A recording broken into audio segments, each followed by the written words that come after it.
My name is Jack Kennedy. I'm a cinematography student here at Full Sail University. So what propelled me to enroll here at Full Sail? Well, first and foremost, I have to say it was my dad. He was and is my greatest inspiration.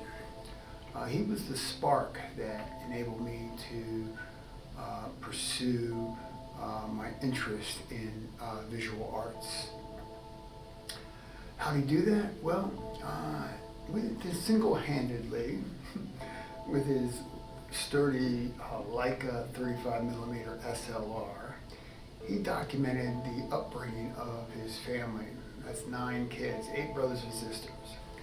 And us being kids, being spontaneous and impromptu, gave him many photographic Kodak moments. And it was a 3-ring circus in that house. It was good for him and crazy for us. We had a lot of fun.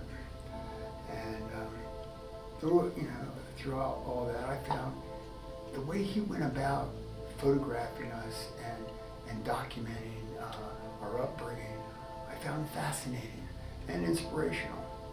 And so later on, I ended up buying my first 35mm SLR and started recording my own moments in time.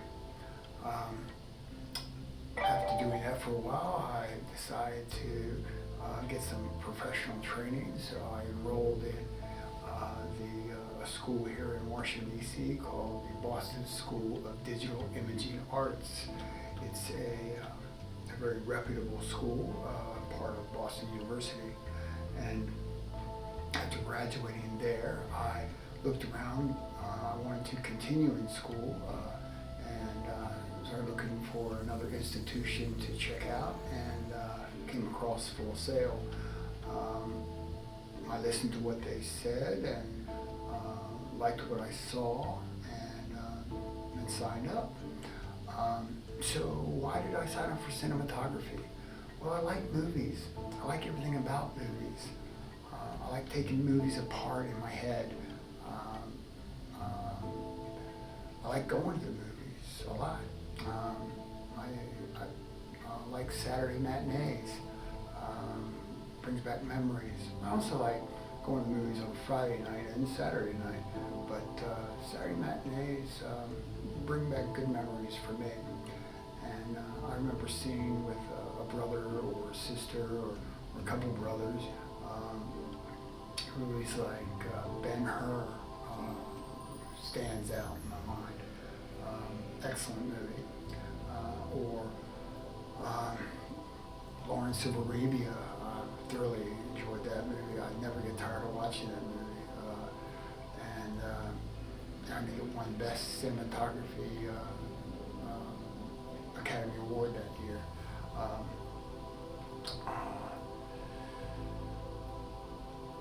I always derived a lot of educational enjoyment out of movies.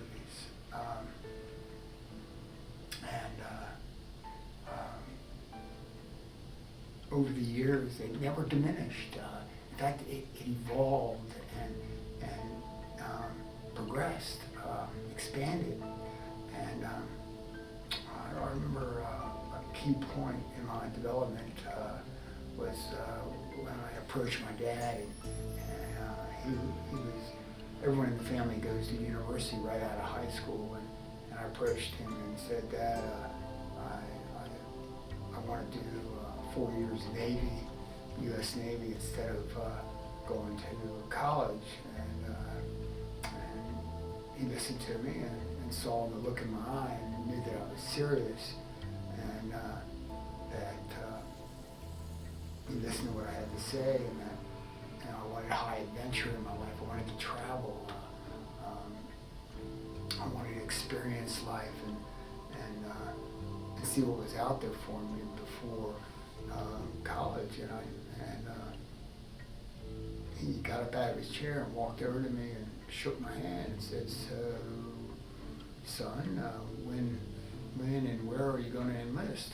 And I said, well, I already talked to a recruiter, and next month I swear in up in Baltimore, and then I get on a train and go to Orlando for boot camp. And he said, well, I'm proud of you with coming up with this decision and directing your life. I think we should go into dinner. You can tell your mom over dinner, and I think she'll be pleased. And so that went pretty smooth. And next thing I know, I'm in boot camp, and I go to the PX and buy my first serious SLR camera, and it was a 35 millimeter Nikon, I think. I was very happy with that purchase. And that was to document my time in the Navy. I knew I'd be doing a lot of traveling, and I did. Once I left boot camp, I was ordered to report to the Franklin Delano Roosevelt CV-42. That's a aircraft carrier out of Mayport, Florida. I arrived to find out that the ship is gearing up to do an immediate deployment to the Mediterranean as the flagship of the Sixth Fleet for 1 year. Being a flagship means that we have the admiral aboard our ship, and we are in charge of the fleet while we're there.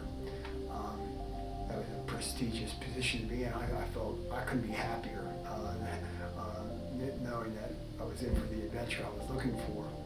And so after a month of sea trials, preparing to go to Europe and making sure everything was ship shape and sea tight, we're up on our third day out from Mayport on our way to Europe, and we're up like east of Nova Scotia. And it's very cold outside, and I'd just gotten off work. When you're aboard a ship, the ship never stops, so you work in 8-hour shifts, and when you're not working, you're either eating, sleeping, or resting. I was on the mess decks, and this buddy of mine comes up and sits down and says, Jack, you should grab your camera bag and get your heavy coat on and accompany me up to the flight deck. There's something you gotta see. And so I said, okay, I was curious, and come up to this catwalk that's adjacent to the flight deck, and I look across the flight deck past the superstructure, which is like the conning tower for the aviation direction. And I noticed all this hustle and bustle going on the flight deck at that time, and not really realizing what's going on. I mean, I'm still new to the ship and all, but I'm looking out across the water, and it's sitting low in the sky. Bob is indicating, check this out. It is this huge yellow-orange globe that is sitting low in the sky, which is the moon. And it's so bright and so large that, I mean, I'd never seen anything that large in the sky before, at night, excluding the sun, but this was incredible. And not only was the moon itself incredible, but the brightness it was giving off was, you could read by the light of this moon.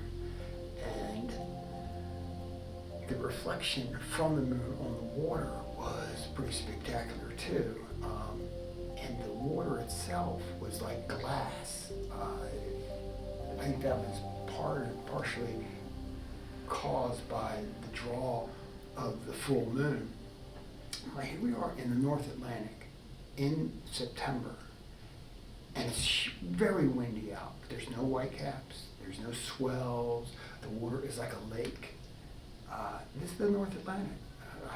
I found that incredible. And we're up there, in this wind, and it's so loud, you gotta communicate through sign language because you can't hear each other talk. You yell as loud as you could, you still couldn't hear. And then I noticed that it's even getting windier. And so that to me says, well, I think something's happening here, and the jets are being taxied around and being located in front of the catapult. So I'm thinking, well, we're getting ready to start night operations. Night operations is when the pilots learn how to take off and land on aircraft carriers, and if they already know, it's just practice, because you can't get enough practice in doing that, especially at night. And so that's what night operations is. And so we go back down to the mess decks to warm up and have coffee up and have a cigarette or two and just talk about what we had just seen and discuss what's going to be happening when we, our first port of call is Naples, Italy.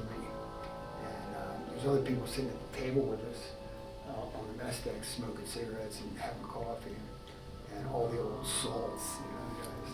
And this old salt means I was saying, you guys are new, right? And yeah, and they said, well, you never been to Naples? No. I said, well, don't expect much. And there's not much going on in Naples. I said, well, I'll make up my own decision on that.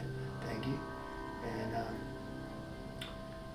I was glad I said that, in the fact that when I got to Naples, it was incredible.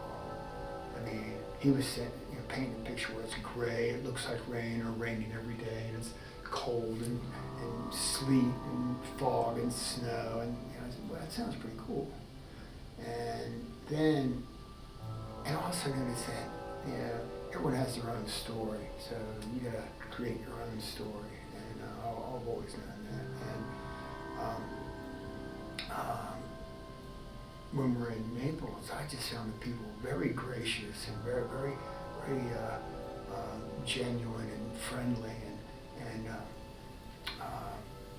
the weather, it was gray and snow and sleet and ice and rain, and that created so many black and white photographic moments, and I had a lot of fun with that, and it helped my education in photography and developing my compositional eye and creating strong photographs, and I was very appreciative of that and had a great time, and I was always kicking around with this shipmate buddy of mine, Bob, and he said, Jack, have you ever thought about photojournalism as a future career? I said, I hadn't given it much thought, but thanks for indicating that, and I'll keep it in mind. Then we went to the French Riviera come springtime, and the French Riviera was, the French beaches in springtime, warm weather, ooh la la, need I say more? It was incredible, very, very photogenic, and very, a lot of fun, and we were there for about 2 months, and then from there we went to the Spanish Riviera, and again Bob brings it to my attention, says, Jack, you should really consider being a photojournalist. I think you'd be a good profession. I said, well, we'll see. I'll think about it. Well, 30 years later, I'm still thinking about it, and we'll see what the future holds. All right, thank you. All right.